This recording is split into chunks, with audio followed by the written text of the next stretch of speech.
We're not going to do amps all night. I'm just showing you. I've seen three of these now. The Marshall DSL series of amps. This is a different version of one and it needs tubes. So anyway, we're just going to change the tubes real quick. I'm going to do the biasing tomorrow. You got to open this thing up to do the biasing. I'm going to do that in the morning. I got another one that I want to work on. So What we're going to bias? change the tubes real quick. What does biasing mean? You fine tune the amount of current that's going to the tubes. So when you turn this thing on, it is like a hornet's nest. It's all clickety clack and feedback, just all kind of unwanted noise and everything. So I'm thinking that's definitely the tubes. This amplifier sells for I think about 700 or 800 bucks. It's got a bunch of cool little effects on it and stuff. It's got a real Celestian speaker. They sound really good, and they've got like 100 effects or 30 something effects on there, so you can do anything you want, flanger, chorus, echo. You can make it growly. Anyway, it's a cool amp and it's big enough to take to a club for sure. It's very loud.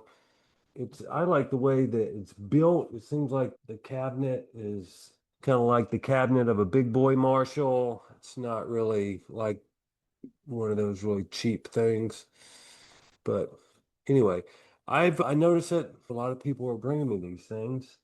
They buy them, they sound great in the store, and then the tubes need to be replaced. So they don't know what to do.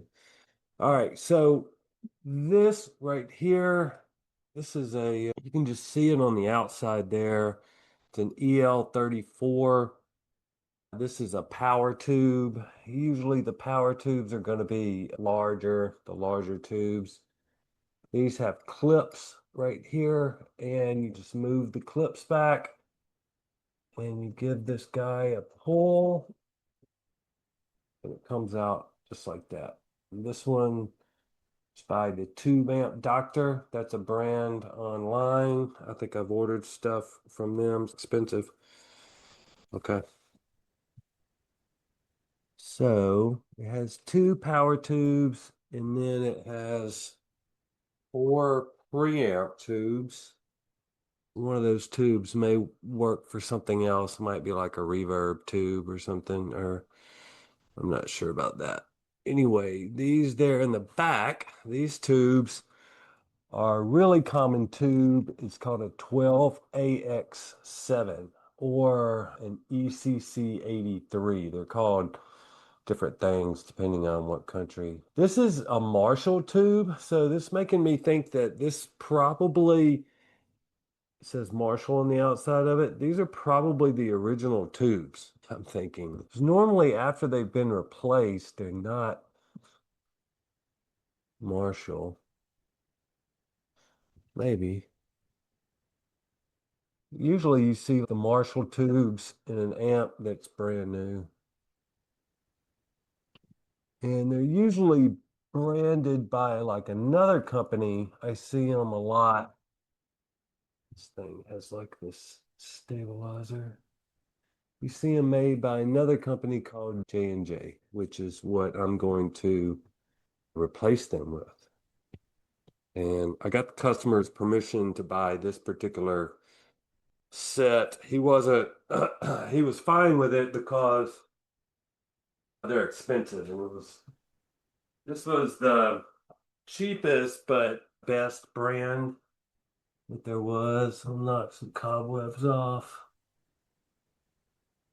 Pretty respectable brand since they're making stuff for Marshall and stuff. So anyway, 125 bucks for these six tubes.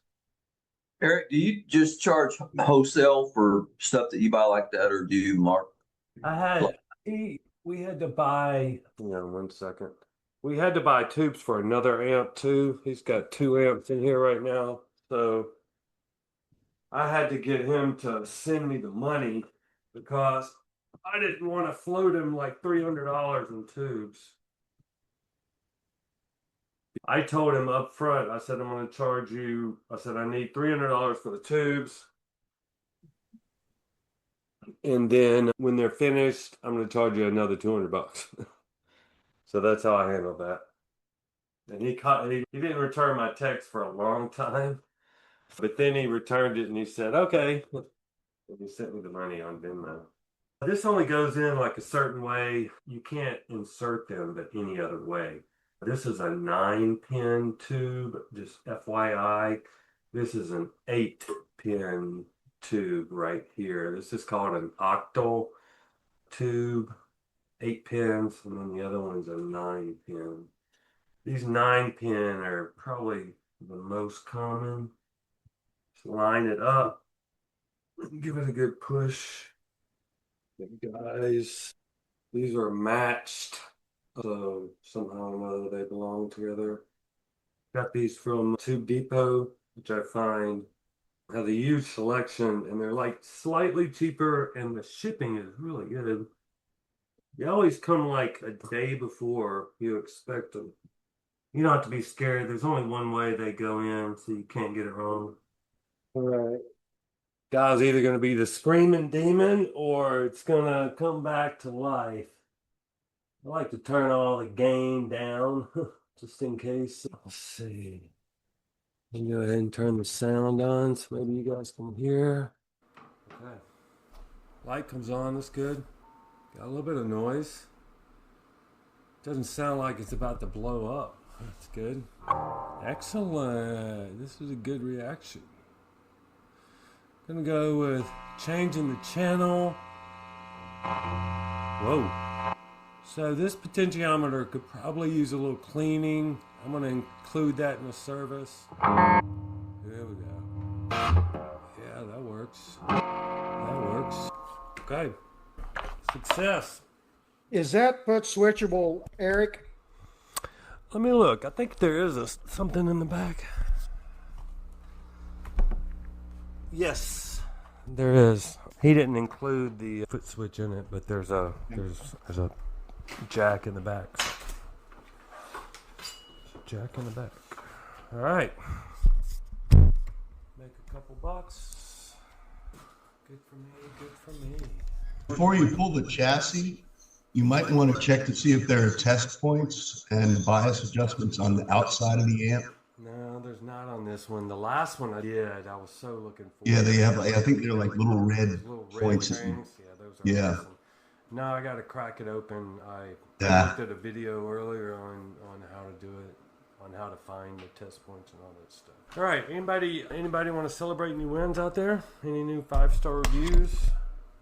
Yeah, I was telling you earlier, I'll share it with the group. I've had several 5-star reviews, and I got one customer that's brought me 6 guitars over the last month. And Bill referred him to me. I appreciate that greatly, and got a good 5-star review from him. I had a couple new 5-star reviews. All right. Hey, I'm at 87 5-star reviews right now. Excellent. It's awesome. Really nice. And I bet some of that is due to marketing. Yeah, a little bit. A little bit. And then a lot of it is due to good work and customers come back and referrals, repeat customers and referrals. Marketing is how I survived, man. I knew a little bit about marketing, thank goodness, whenever I got started. Very little, enough to be dangerous. And I did it, man. I hit it hard. I wasn't scared to spend money. As long as money was coming in on the other side of it, then I spent as much as it took. I was trying to like prove a point, I think, was to replace my old income and was to really be a contributing member to the family. Why do we do advertising? Without advertising, your business ain't going to go very far because you're dead in the water. You're in a house or you're in an apartment and nobody's going to see you unless you're telling people. But even if you tell a bunch of people and you stop every single stranger on the street, you're still probably not going to be telling that many people. You need tons, hundreds and hundreds, if not thousands of views And you need them to be looking at something that changes their mind or convinces them of something or makes them aware of something. I guess that's the best thing to say. You've got to let people know that you're working. It's definitely your job. You can have fun with it. And instead of thinking about it as something scary, think about it as something as fun. Acquiring new customers is your main goal. And honestly, I've got so many new customers coming in these days. I think that it should be your number one goal throughout the life of your business is acquiring new customers. And then if you can survive on new customers, then all those repeat customers and referrals, that's all gravy on top. I would do like lots of free advertising and then a little bit of paid advertising where it counts, like with Google or with Facebook. But sprinkle in tons of free stuff and then a little bit of that really good paid stuff. Once you're already open for a while, you can float for a second as long as you got a good location. I move around. This is my fourth location, and some of my guys are like, "Oh, you moved far away from me." Boy, so I'm going to use somebody else. Oh, crap. But you can let your Google business profile attract customers. I've got 243 reviews. So my website opens up. Anybody says guitar, anything, my website comes up. I do some social media marketing. I've been trying to get better at it lately. You can also think about different ways to market your business, like email newsletters. I talk about that all the time. SMS text. I'm going to send an SMS text this week. But work on building your list, those 1,000 true fans that are diehard people, just like your guy who brought you 6 guitars and left you a 5-star review. Just need 999 more of those guys. Free advertising is like Facebook groups, Instagram. I swear I get people from those Instagram groups, those Facebook groups, and they're professional musicians and stuff. So it's great. You don't diss on meeting people and passing out cards. There's live music venues, or whatever like that, stuff like that. Be creative with it. Referrals are also free advertising. So if you can get a player to talk to his friends, and it happens all the time with me as well. If you could stimulate that, I always wanted to stimulate that and maybe give them like a card or something that has like a referral dollar or something like a referral buck. I don't know, like some way to get for them to benefit and the person who's being referred for everybody to benefit. Got to fine tune that. And there's paid advertising with Google ads, Facebook ads. Paid is more predictable, and usually more effective than free. Make sure your customer service supports your advertising efforts. So you want to always collect reviews for your website and for Google My Business. You can look through your Google My Business reviews and find like the best ones for your website, ones that really convey the message that you're looking for. Let's see. Your advertising, the foundation is your website for sure, and your Google business profile, Facebook and Instagram pages. Nowadays, maybe TikTok should be on there too. But your website has a job to do. It should be converting. It's not an awareness website. It's only there to convert visitors into emails, phone calls, and texts to it can be informative for people who are coming to your website so that it moves them further down the funnel. So they get to your website, maybe they're looking to buy a guitar, but once they see your website, they go, "Oh, I'm not in the right spot." So it informs them what you're doing and whether or not they're in the right spot and whether or not they should continue reading. And they have some sort of problem in their mind. So they go looking on the internet to find a solution and you came up, so they look at your website. Can this guy solve my problem? So they look at what type services that you offer. Maybe you can, maybe you can't, but it filters them out. And if you can solve their problem, there's a phone number where they can connect the two of you together. Have that website working. And if it's not working, tweak it. And if you have tweak it, go back and look at it again and see if you can tweak it some more. The SEO or the search engine optimization of your website should be working to rate well for Google search terms like guitar repair, guitar setup near me. I like to put expert guitar setup in my area. That's my shtick for all the headings and stuff. If you've only got a one-page website, which a lot of people are freaking out about Wix these days, Wix is going up. They gotten very expensive. I would switch to WordPress, the personal plan. Don't do business. Just get a personal website and run your business from the personal website. It's just the different tiers are just a matter of how many gigabytes you get to use, and those personal plans are plenty enough for us. It's like more memory than I ever would need. So that's what I would move to. I think it's very inexpensive, it's pretty easy to use, and has great search engine optimization. So expand your website from one page to a few more pages. It'll help Google, it'll help give you a bigger presence, just a bigger footprint. And the extra pages, think in your own self-interest, like testimonials or another page for your services, another page for contact us. That's what Google wants to see is like contact us and services, since pretty much that's what people, those are the pages that people visit whenever they go to my website. So you can also do an about us page, even though nobody ever goes there. If you've got any other stuff that you're offering, then you can put those pages out there too. I need to do like a specific page, probably on amp repair, something like that. And you can make those extra pages very keyword rich. So you can make them have guitar repair, guitar setup, guitar repair in Jackson, Mississippi, whatever town it is. You can have them very keyword rich so that they're working for you in that respect. Let's see. So all those extra pages can do a lot of heavy lifting for your SEO. Once your website looks great and it is converting, you can then I would consider investing in Google Ads at that point, and I'd do it like $5 a day if you can spend that 30-mile radius. And then the goal of your ads is going to be clicking on the final URL of your website.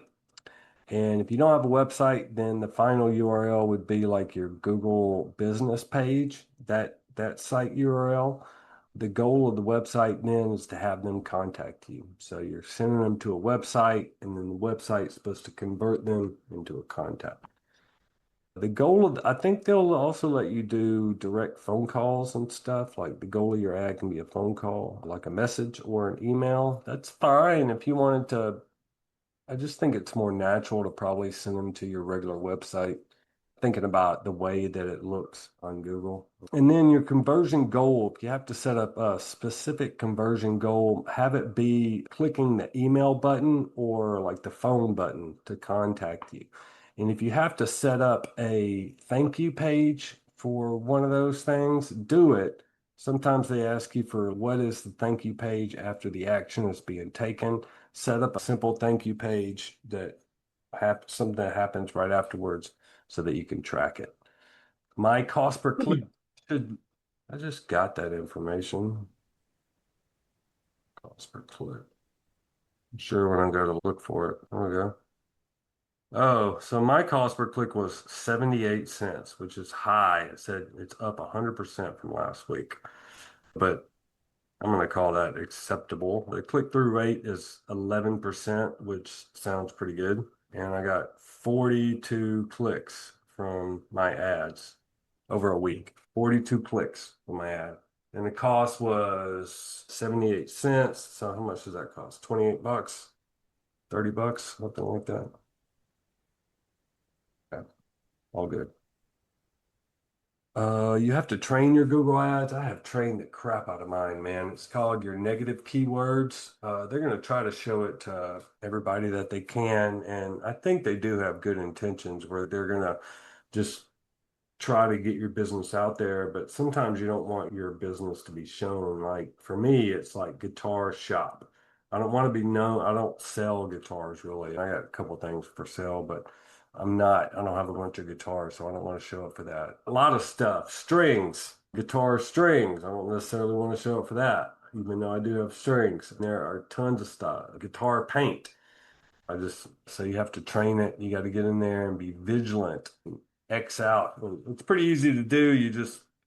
There's like a button that you click and you tell Google to not consider that word whenever they're allocating your clicks. Post often on your Google business profile, which I get from Google Maps on my phone. So you're taking pictures with your phone.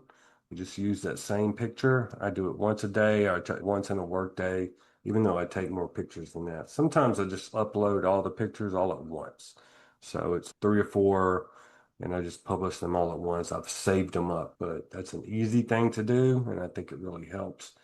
You can also do the same thing with Facebook. If you want to just sit down, I'm already sitting, but take 20 minutes to do your social media, post the same pictures on Facebook and Instagram. I think 20 minutes, you can have it all done. Just make sure that Google business profile is in there, like adding pics of that is in there. It sends that signal to Google that you're alive and everything. Your posts for Google Business should be well lit. All your posts should be well lit, finished, clean guitars. I take pictures of spotted guitars all the time. It bugs me. Guitars working in progress, pic of yourself working. Everybody's website should have a pic of themselves working, I think, especially one where you can see your eyes and your eyes are very clear. It helps people trust you. I've seen countless websites. I know that we all want to hide our face. We don't think we're Brad Pitt or whatever. Anyway, but it helps people trust you and get you more business in the long run. Facebook advertising is a good way to get eyes on your website. So you'll be sending them to your website. You can start small, a couple bucks a day. You can turn it off and turn it on. Maybe during the weekends, you would turn it on and turn it off on Monday or something. People are going back to work. But you'll want to use stuff like problem, agitation, solution, just to get people's, like a hook to get people's attention. Nothing gets people's attention more than a problem. The news has been operating like that so you want to point out some potential problems and you can think along the lines of what people come in for. What are people coming for? And we talk about this all the time. There's different problems for guitar setups. There's the guy who's never had a guitar before and he's read on the internet that he should have a setup as soon as he buys one. He comes by.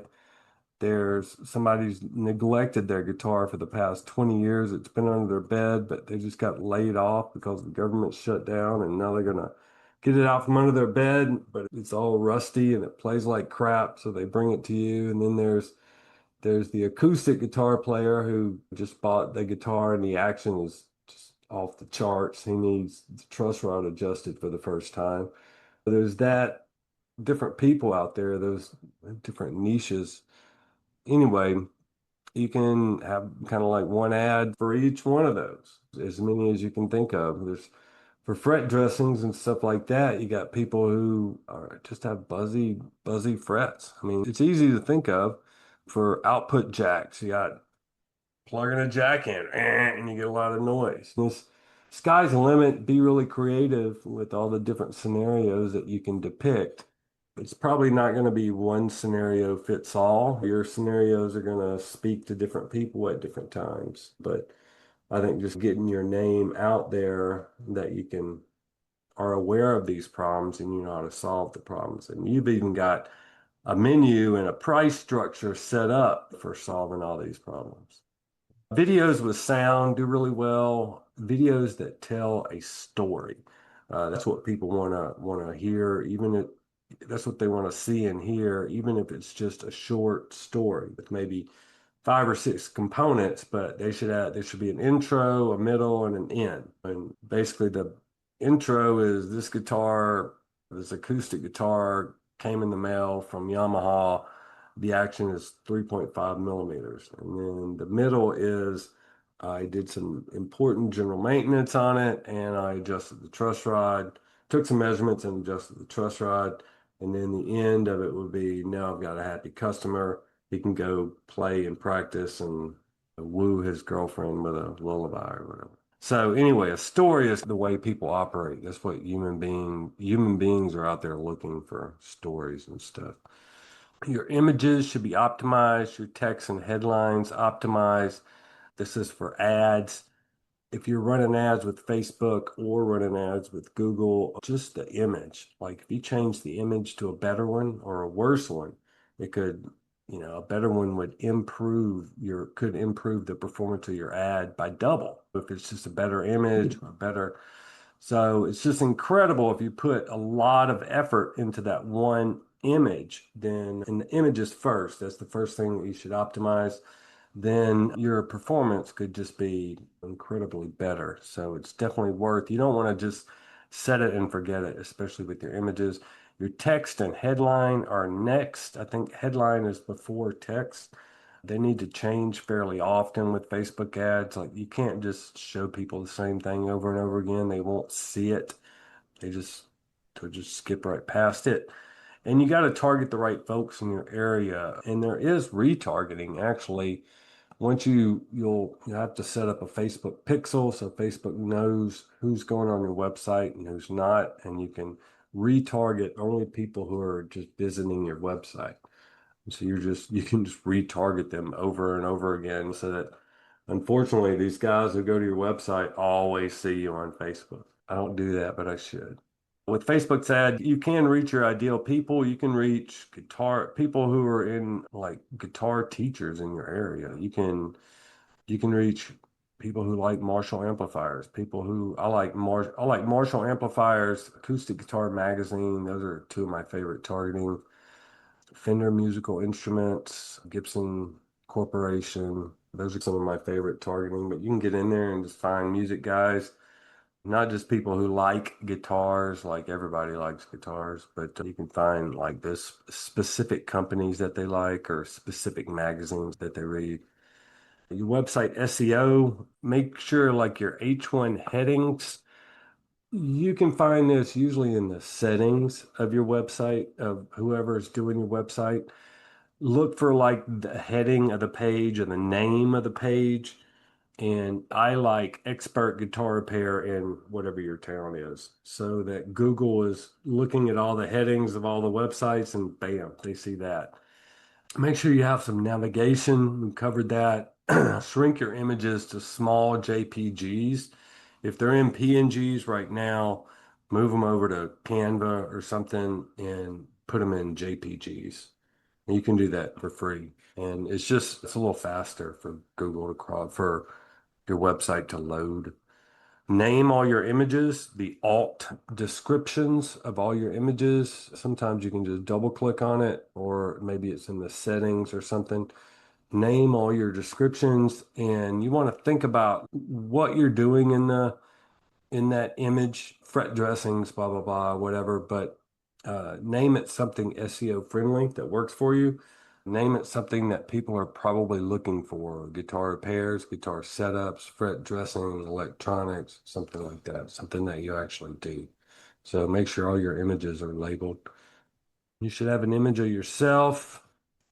I think you should have an image of an electric guitar so that the alt description can be electric guitar setups in your town.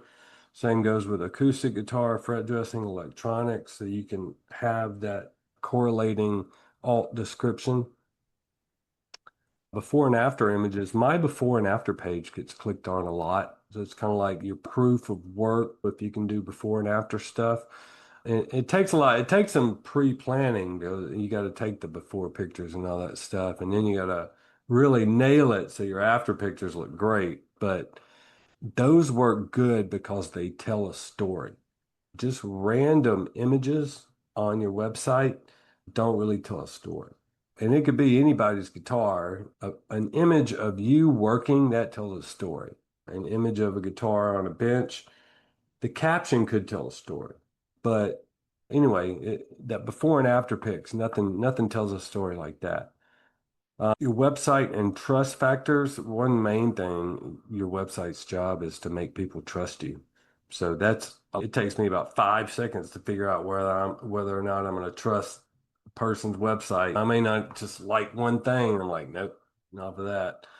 So put a lot of risk reversals, 100% satisfaction guarantee. It makes people feel comfortable, even if they never use it or think to use it. It's just nice to have. And then have reviews, top of the fold, or at least as soon as somebody starts scrolling, so that they're seeing like those the best form of marketing and has other people talking about it. Your website and call to action should be very clear how to communicate with you. Don't play hide and go seek. And I like to be very responsive when people are emailing me.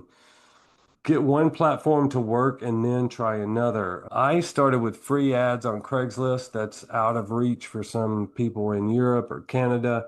But I just drove a little bit of traffic to my website and what, bada bing, bada bang, it worked. And that kind of proved to me that the website was good enough and working. So I just needed to make some improvements and increase the traffic. I would go with a small budget on Google Ads. Seems to pay for itself like crazy in my neighborhood. And I think that you don't have to spend very much. Just make sure that Google's not willy-nilly spending it. So make sure and check and look at your negative keywords. Advanced, I always talk about this, the email newsletters, email marketing, which is the best form of marketing. Facebook ads, another good form of marketing. If you've got everything working in your favor and you're making some money, why not try a couple Facebook ads? Run a promotion. What I'm doing, I'm giving away a guitar I need to be more diligent about advertising that. I've stalled in some of that, but yeah, you can always kind of be creative about what you're doing with your marketing. The more creative, the better, because bringing in new people is your job. Especially like now, I don't know, people may not be buying a lot of new guitars. The economy's getting a little wonky out there. People are losing their jobs. Your total marketing plan, rank high in organic social results. That should be your absolute number one plan is to just get a bunch of reviews and rank high in organic search results. Use paid ads wisely to deliver a return. Be your own bullhorn on social media. Let local musicians know you're working. Post every day. Use a website. Maximize the SEO of your website to most effectively show up on search engines and keep an eye on total marketing expenditures. Make sure they're within your budget. If you see a return on investment and your return is higher than your investment, then step on the gas. Don't be afraid to spend. New customers will dominate your business demographic. You can't really sit and wait on referrals and repeat customers. It happens, but like I said, that's gravy on top. The new customers is where you got to go. After you've acquired a customer, can you acquire a review? Can you encourage a referral? Can you encourage repeat business? Can you ask, you got any more guitars? They'll normally tell you.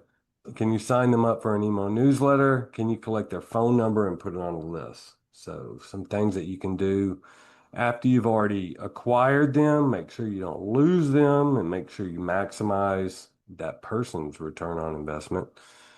Building an audience in social media is good. That's really what you want is people who put up with you and look at your posts. And you want to keep it consistent and clean. Stick to like a simple photo style, good lighting, neat background. Post regularly, not randomly. Use your logo and branding subtly on photos. So you don't want to bombard people with your logo and your branding all the time. Build trust and personality. It's really a place where you can let your personality show your creativity, use clean, friendly tone. I keep it non-political. It's hard to do these days. Feature happy customers with their permission. That's very strong marketing. Educate your audience, share maintenance tips like string changing, cleaning, humidity and care. Explain common mistakes like with peg winding. Man, I get more screwed up peg windings. Position yourself as that helpful expert, not necessarily a seller. Show the process, post clear before and after shots of repairs, short clips of interesting fixes, time lapses for work for keeping attention. You can like have one camera set up, whatever. I don't know, I thought of that. Blogging pages, you can do extra keyword rich blogging and attach those pages to your website. That just gives you even more keywords out there collecting Google's attention. And it's easy to write keyword rich content. You can get ChatGPT to help you out. Just tell it the keywords that you want to put in there, the gist of what you're trying to say, and let it do its thing. My email newsletter is very effective. Repeat customer incentives. I might start doing this. I've just got a bunch of these tags that I can use. And it may be a good time to start using them right by the holidays. Just stimulate some more repeat business. Get them coming here. Spend some money with me instead of wherever. Hey, Eric, uh, Yes. what is your procedure? Like when you have a new customer coming in for the very first time, what kind of information do you get from them? Just name, address, phone number, and possibly email? Do not get address. I want to get their name, I get their first name, their email. Should probably get their last name, phone number for sure. And then I get the make model or their guitar and what we're gonna do, what type of service they're gonna do. I do that. I do it in a phone directory where I've got all of everybody I've ever seen. I've got their name, address, and phone number, what kind of guitar they have. And then I send out just periodic texts. And of course, I acknowledge their name and try to acknowledge the instrument that they brought me.